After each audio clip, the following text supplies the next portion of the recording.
Welcome back to Beers Up Sports Talk. Sibo in the house, Debo in the house. It's Super Bowl Sunday edition. We're a couple of days away. Yep. Chiefs, Bucks. We're about to get it in.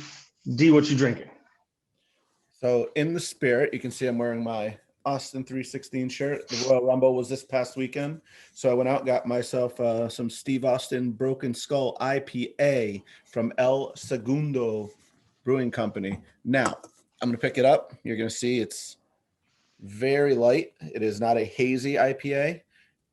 It is one of those where you're like, I can drink a few of these and it's not going to be, they're not heavy. You know, I do prefer hazy over this, but it's still pretty decent. Celtics glass, since we're talking about NBA a little bit later. So let's get into it. No doubt. And it is Black History Month. So I'm going with the Black-owned White Line Brewery. We got Fresh and Fierce. This is batch 0115. Heard 114 was good. Gave it a try. I mean, the can is money. I mean, you can't really see it, but it's money. This is what we call hazy. Yes. And delicious. I mean, it's, you know. I mean, that does just look fantastic. Oh, looks fantastic. Tastes fantastic. All right, let's get into it, baby. Super Bowl Sunday. The Bills and Packers aren't playing. We've gotten past that a little bit. Rodgers is staying in Green Bay. Bills have a lot of decisions to make, but all eyes will be on Tampa, Florida for the Chiefs and the Bucks. Before we get into the betting side of things, what do you think? I mean, it's probably going to be a good game, right? I mean, Mahomes is going to have to win this game. Well, no. I mean, it's you're talking about that Tampa Bay run defense is just legit. I mean, Vita Vea, I didn't expect him to really do much in the Packers game, and he came out and he played like 55% of the snaps and was just kind of a monster. Made it possible to only send 3 or 4 at Rodgers because they're just so dominant. And, you know, Kansas City's run game is not great. Edwards-Helaire has not lived up to week 1. And Le'Veon Bell, you know, he's done okay, but he's not Le'Veon Bell anymore. And, you know, it should be a good game. And Mahomes is going to have to win this game. It's going to be a passing game. They're going to have to rely on that short pass game, just like Packers end up doing later on in that game. So it should be good. Tampa, I mean, we're talking about Tom Brady. Can he get his 7th? And, you know, 7 out of 10, which is insane. Like, and, you know, I'm irritated, obviously, because it's not the Packers. But, I mean, this guy has been in the NFC for 1 year, and he's going to the Super Bowl that he's now hosting. Like, like you can't make this stuff up. Like, I don't know. What do you think? What do you? I think it's going to come down to, can the Bucs defense slow the Chiefs down enough to give Brady a chance? Because yes, their run defense is really good. The Chiefs don't need to run the ball. They didn't run the ball against the Bills. They only did it when they felt like they needed to. It's going to be about, can the Bucs get pressure on Mahomes and make him get rid of it earlier than he wants to? If he has time in the pocket, there is no way, in my opinion, that Tampa Bay wins this game. And then the other part of this, and I'm banking this off of the experience of the NFC Championship, is if Brady plays like he did, they don't win that game. They don't win the Super Bowl. Mm-mm. And I think the Packers showed that if you can get pressure on Brady with their front 4, or maybe sending one extra guy, and he has to throw it, he's going to chuck it downfield.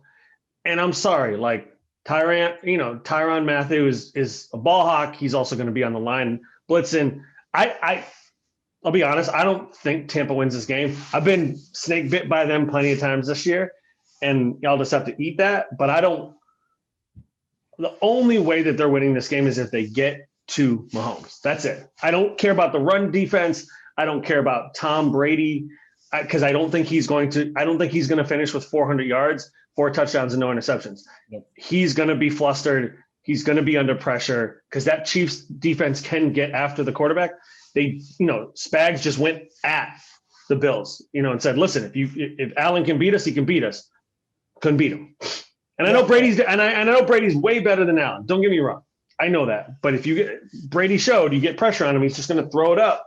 And 3 interceptions, not going to win the Super Bowl. No, I agree with you on the Mahomes if he gets any time, because when Rodgers had time, it was like picking apart. Like Right. those receivers or those cornerbacks could not keep up with the Packers receivers. It just wasn't. I mean, the only time that something bad happened was when there was a small hold, and that just cut off the separation that he did have. So I think you're right. If there's protection for Mahomes, I think he's going to have a field day on these younger cornerbacks.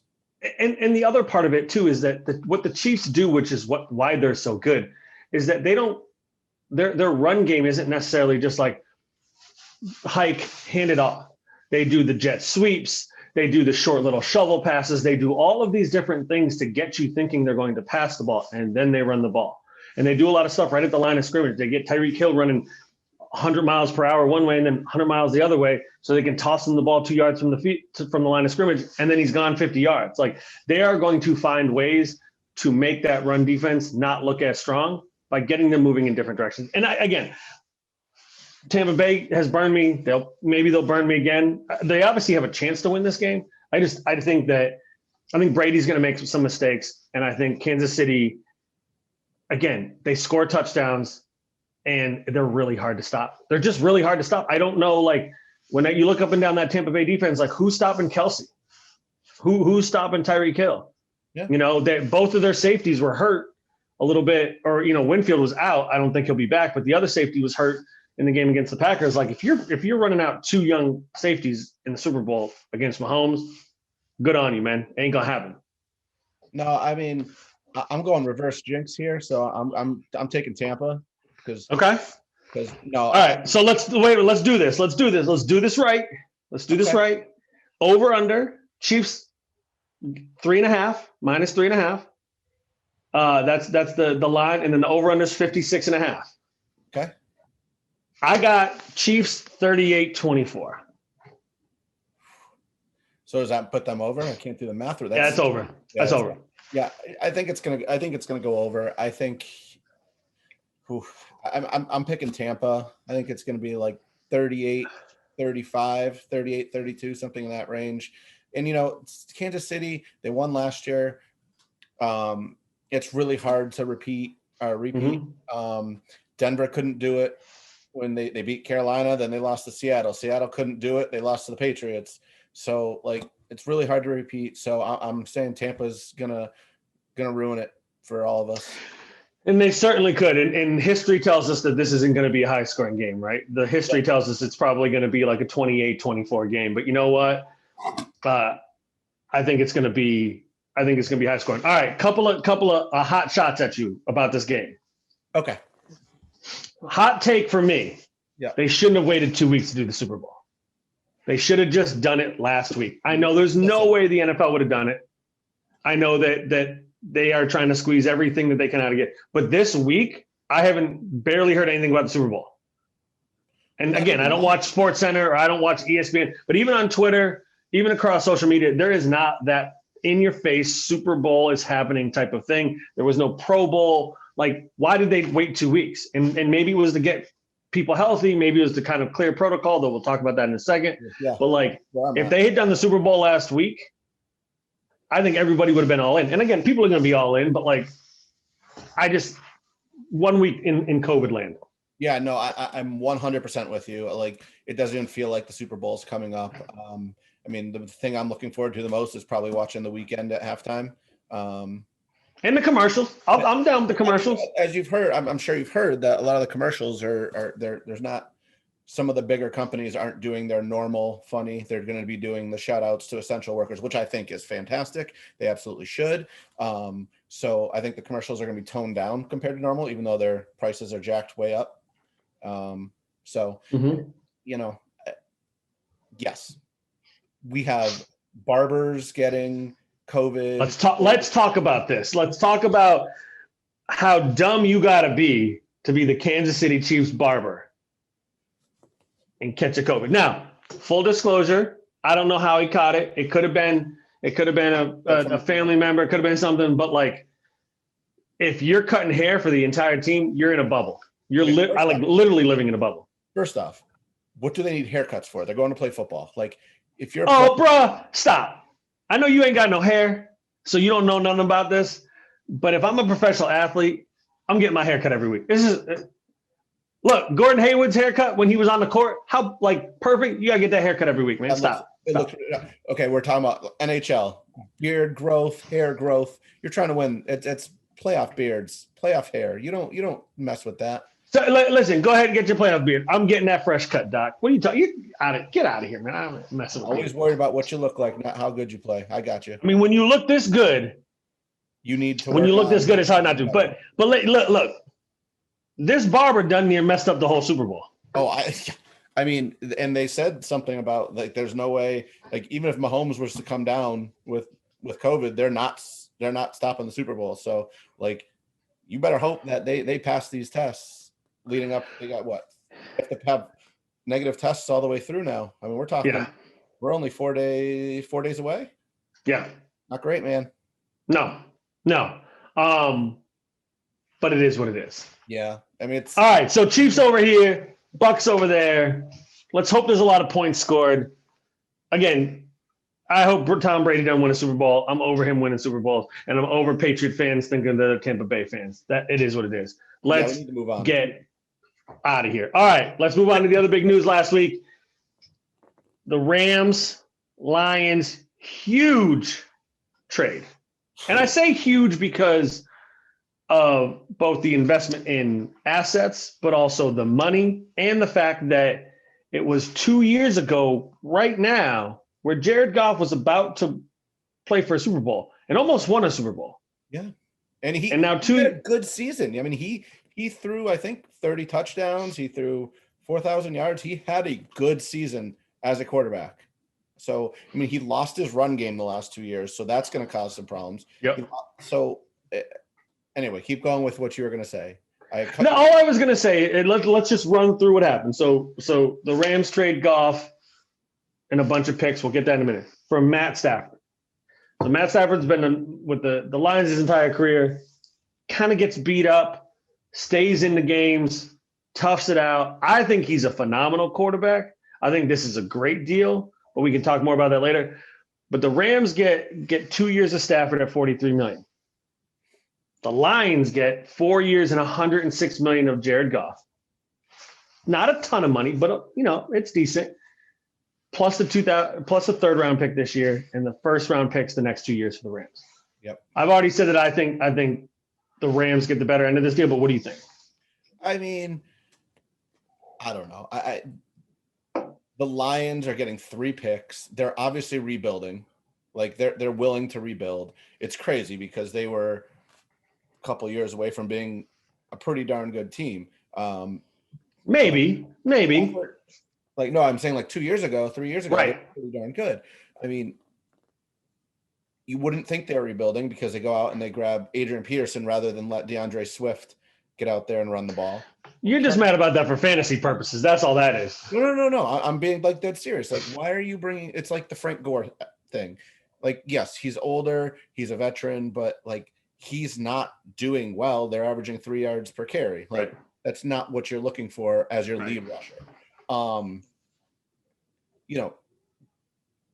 Galladay getting hurt this year. Stafford having some injuries really slowed them down. They've had some pretty decent defenses over the years. They're rebuilding. They're going to bring in no one this year they'll bring a third round pick, but the next 2 years, I understand what you said when we were texting about it. They're going to get back of the end drafts, most likely.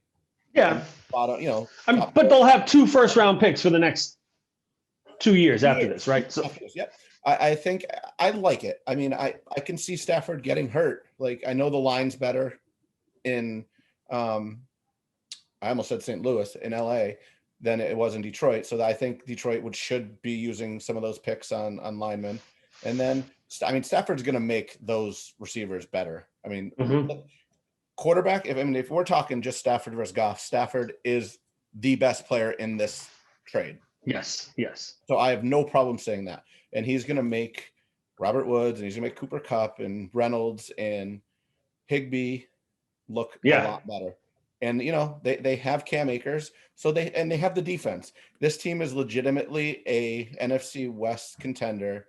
Yes. They were this year, and they're probably a top 3 seed contender in the NFC. And you talked a little bit about the running game kind of going away from Goff the last couple of years. I might argue a little bit that Goff not being as good these last couple of years meant that these defenses could key a little bit more on the run game, knowing that guy's not going to beat you, right? He's got that long delivery. He has gotten a little bit worse the last couple of years. He hasn't been as consistent, got a little bit hurt at the end of the year. I think Stafford's going to make the run game better. If they can protect Stafford and they can run the ball and that guy can get into play action, I mean, he's got an absolute cannon. To your point, he's going to make those receivers better. And this is the team. Again, the Rams protocol is to get rid of their first round picks for assets and invest in trying to win now. And I love it. And at some level I was like, they're not going to trade Goff. They've got their quarterback. It's, their coach's quarterback. But you know what?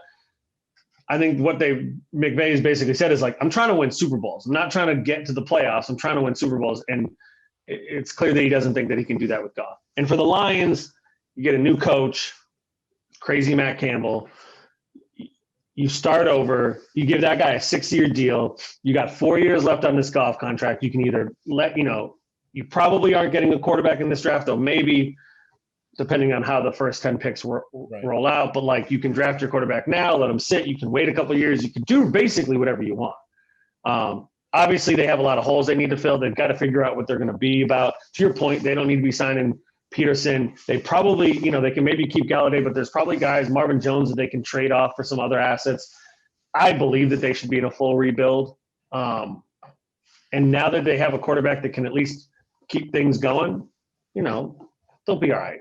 Yeah. But I just think this makes the Rams really good. All right, let's get into the NBA a little bit. I want to talk a little bit about the Celtics. I just want to talk about the Celtics. I just want to throw some love on the Celtics. They're 11-8, fourth in the East. Kemba's missed time, still not 100%. Tatum missed time. Yep. Smart's out. Yep. Jeff Teague has been awful. Oh. Tristan Thompson, not great. They haven't got the production from the young guys like they did last year. And yet still, I really like this team.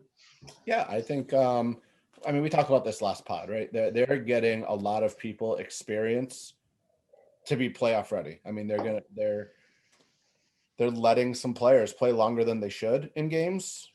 Like, I know Grant Williams has played the last couple of years, but like, I don't understand why he's getting so many minutes at the center position. He's having a rough year. Just like even last year, like I'm not a huge fan. They have Carson Edwards, who was getting some run, which I said he would get some, and it's not pretty, but they're getting it done. No. They're gonna be better for it because unfortunately Tatum and Brown are playing a lot more minutes than they should be playing right now, but that's because Kemba's out. That's because Pritchard is now out. That's because Nesmith hasn't stepped up. Tristan Thompson isn't scoring. Like, Teague is just what happened? I mean, right. And Marcus Smart, even though he's out now, but even before that, he wasn't shooting the ball well. Oh, but that's even more huge because we're talking about the heart of the defense for the Celtics is not playing for at least a couple weeks, right? If not longer. Like, right. This is that make or break, and maybe not make or break. They're gonna make the playoffs, but this is that run right now where they need that. They had it with COVID, and now it's Marcus Smart being out and Kemba not fully healthy, and Pritchard, and it's definitely going to be fun to watch them. I mean, you're talking about a Tatum, Jaylen Brown. It's the JT show, bro. Like, they're just going out and balling. I mean, Tice has played phenomenally this year. I'm excited about him too. Yeah. No, and I will say that. And I just want to throw this stat on you. I today on Twitter, shout out to the folks who put this on Twitter. They are 5-2 against the Warriors. Maybe in Golden State, or 5-2 against the Warriors in the last 7 years. No other team has a winning record. So I assume in Golden State. Right. Either way, love me some Celtics. But I think you're absolutely right. They haven't been getting the production from some guys, and it's going to give these guys good experience. I do think they need to add something. And that's even with a healthy Kemba, with a healthy Marcus Smart. I think they need something There's been a lot of talk about what they might do. They've got the $28 million trade exemption. They've obviously got young assets that they could move around. Do you see a trade out there that makes sense? Do you see a trade partner that makes sense? I mean, that was going to be my question to you. I think it's a little too early so far. I think there's enough teams still in it. It's still early in the season. I think as we get closer to the trade deadline, there's going to be some talk. Can you remind me, for some reason it is escaping me, who Al Horford plays for right now? He's not still in Philly, is he? Oklahoma City Thunder. Okay, like I wouldn't mind bringing him back for a little bit, not to play 25, 30 minutes, but to come in, play 15 minutes. I think that'd be a nice addition to the team. Like if you're trying to find something cheap and who knows how to play in this offense. Like I think. Well, the problem with that though is that he's signed for like $28 million a year for that ridiculous contract that he signed with the 76ers. Could they talk him into waiving him and then getting picked up or whatever? I mean, there's ways around that stuff. Yeah. I mean, I've seen this whole like Lonzo Ball, JJ Redick for Kemba thing. I'm not ready to give up on Kemba. I know maybe I've drank the Kool-Aid, but I'm not ready to give up on Kemba. And I don't think that Lonzo Ball is as good as some people think he is. No, see, I'm with you. I don't see how you could trade Kemba for JJ Redick unless you're getting a pick with it. And that's like saying, okay, Jeff Teague, who has been terrible, or Peyton Pritchard are going to have to play phenomenally once Pritchard's back. And then Marcus Smart, like you're talking about, you have 3 point guards that aren't really doing their job. And I can't see getting JJ Redick or I mean, Lonzo Ball, I mean, fine, but not for Kemba. I don't think he would be a good fit on that team. Yeah. All right. I got one for you. I was reading this. Well, that's the one. That's the one. I saw LaMarcus Aldridge, DeMar DeRozan for Kemba and a couple of young guys. Now, it may not be a reputable site that I was looking at. I don't want to say it was, but is that something you're interested in? Because to your point, you lose a point guard. You're going to bank on Marcus Smart and Jeff Teague being your guy the rest of the way out. But you add LaMarcus Aldridge, you add DeMar DeRozan, you lose Kemba, you lose Robert Williams, and I think one of the other young guys, the number 1 pick from last year, Langford. Now, again, that just something I read online. But is that something you think about? 100% would think about that. I mean, DeRozan and Aldridge. I mean, I know Aldridge is not what he was with the Trailblazers, but I mean, DeRozan's a good player. He's great with Toronto. He's been pretty good with, San Antonio. I would love that first, honestly. I mean, I could see. I mean, we keep saying Smart and Teague. I mean, maybe it's just a struggle for Teague, and he can turn it around. There's plenty of time. It's a new team, so. Right. And then obviously, I'm sorry. I mean, like I'm probably drinking the Kool-Aid because Pritchard played really well in those games in the beginning of the season. So, I mean, I think we have legitimate. And then obviously Brown and Tatum can bring the ball up. Like right. We can have a point forward. Yeah, they can. But I just don't think you want that to be the thing where like, all right, we don't have a point guard. We're just going to let Brown bring it up the court. You right. can, but that's also a lot more that they got to do. I think, unfortunately, Danny Ainge sits tight. It's not his style to bring in a bunch of veterans to play supporting roles, but maybe. I mean, you think about the teams that they're going to have to go through in the East. They need some bodies to go at Joel Embiid. They just do. Yeah. And I want to talk about the Nets a little bit because that's a team they're going to have to go through as well. The big three are together. Kyrie Irving has not gone off the deep end. And they are balling all the way out. Yeah, I mean, so Kyrie goes out, has his little mental break, and it speaks. It speaks like sometimes you just need to get away. And Dennis Rodman did this, right? And like back in the day, we watched that documentary on Last Dance, and his was like a 5-day trip to Vegas, though. I don't know what Kyrie was. But then he came back. Fully focused, we all say they're athletes, they're getting paid millions of dollars, blah blah blah.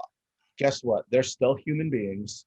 Money isn't the root of all happiness. You know what I mean? Like, just because you're rich and you're playing a sport does not mean you're going to be happy. He needed to step away, and ever since he came back, he's averaging 30 points a game. Go. I'm a salty Kyrie Irving guy. I mean, he opted out last year, right? So like he's been hanging out for a while, right? I mean, just been hanging out. Got to hang out for like 6 months. Now, again, you're absolutely right. I'm not going to take anything away from his decision to step away from the game, and obviously since he's come back, doing some really good philanthropic work out there when he was out. So yes, also partying with no mask on too. But that's neither here nor there. If he stays focused, if he stays engaged, this team is going to be really entertaining to watch. They are currently the best offensive team in the league, but also the worst defensive team. They are scoring like 140 points a game, and the teams they're playing are scoring like 142. I mean, what's crazy is, Harden's averaging 11.5 assists per game. Can we talk? Like, I don't think the dude ever averaged over 1 assist per game. No, he was balling out with the triple doubles in Houston. Here's what I'll say: you got Durant, who can effortlessly get 30. You got Kyrie, who, if he's hot, can just score in bunches. You got Harden, who's just doing everything, rebounding, passing it, layups, and then you got Joe Harris, who must just be standing in the corner like this. Because he's getting like 20, 25 a game too now.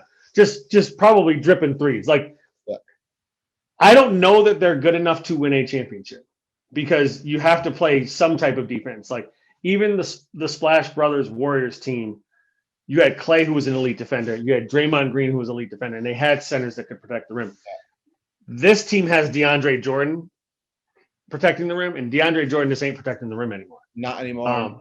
And you bring up DeAndre Jordan. I was watching the Nets game the other night, and they were talking about how it was like right at the end of the half, and he got fouled, and they're putting him in the line. They're like, this is a really good foul by whoever they were playing.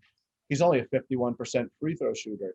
And, like, we know he was a bad shooter, and they go, that's way up from what he normally is.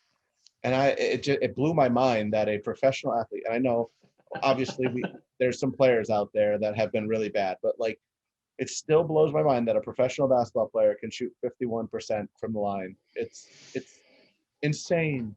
Well, the thing is that he probably shoots about 51% from the field, and that's what gets him his money, right? Like that's his money spot.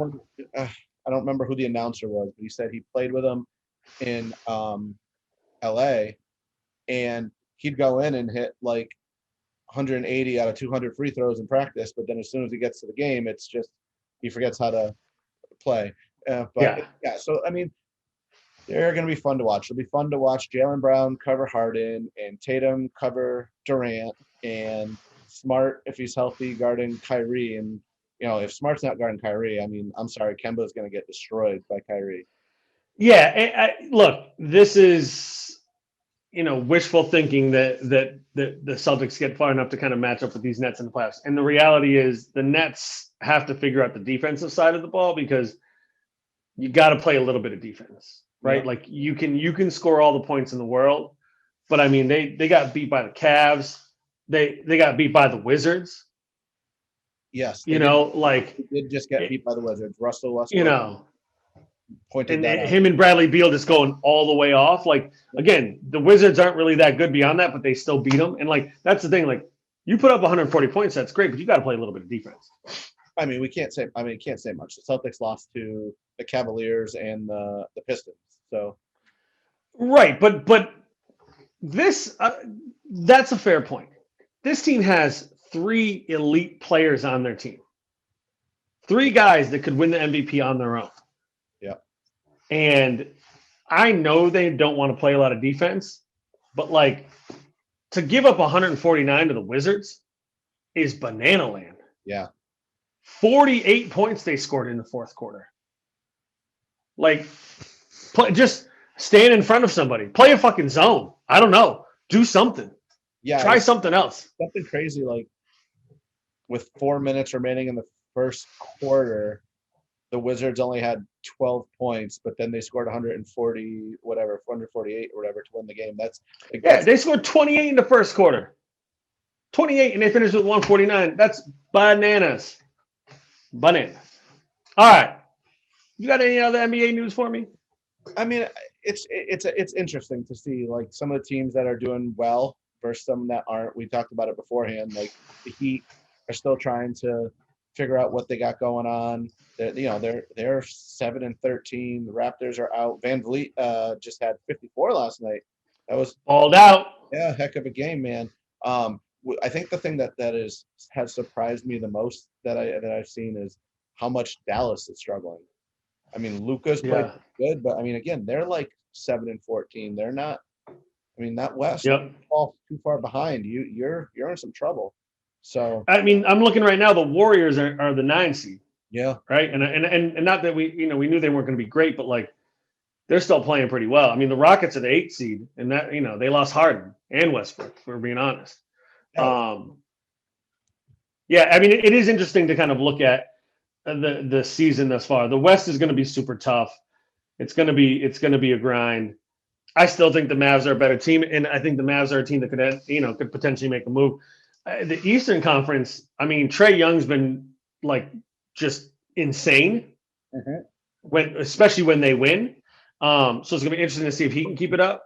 Obviously, that's a much improved team. We talked about that at the beginning of the season, but I mean, yeah, you got the East is interesting because you got the Cavs in the 7th spot right now, I think we had them. and the Raptors in the 9 spot, right? I think at one point I had them. I think at the beginning we said they were going to be under, and I think they've already got more wins than we both thought they would. No, I mean not really, but they got 10 wins. They are 10-11, yeah, yeah. I mean, Listen, like you said, it is really early. We are 20 games into a 70-game season. They're about to go on like a 10-game losing streak. The Heat will get it together. They're too good to be this down. yeah. Even the Wizards at 4-13, like I know it's just Russell Westbrook and Beal, but like I'll be honest, like they're gonna win a few more games than that. They got to be better than this. Yeah, it's the NBA. I mean, people go on runs. I mean, look at Utah's in first because they won 10 in a row. I mean, Right.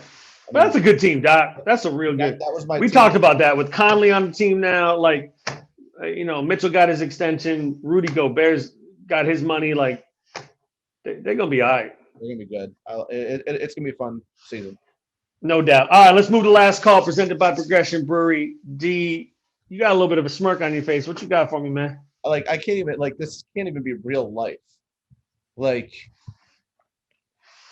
I don't even want to talk about it. Like it just amazes me that this is what people do nowadays. Lil Uzi Vert, rapper, implanted a $24 million diamond into his face. Do we know where on the face it is? Have you seen the picture? I don't know. Like the pictures because I didn't want to see it. Like is it like in his nose? Like is it but it implanted? It's not like I know people right wear here. yeah like people wear these earrings that are tens of thousands of dollars, but I mean $24 million diamond's got to be pretty big. You know what I'm gonna do? I'm gonna find it. I will post it tomorrow. Everyone can see where it is because it's important. Like who is it? Who is this again? Who is it? Lil Uzi Vert. Lil Uzi Vert has $24 million, first and foremost. Let's just kind of wrap our heads around that. And the second part of this is that he took 24 million of his dollars. Yes. Bought a diamond to Mm-hmm. put in his face. Shout out to him. Yep. I respect that. Do you? Yeah. I don't know what I would do if I had 24 million. Maybe I'd buy a diamond and I'd put it in my forehead. I don't know.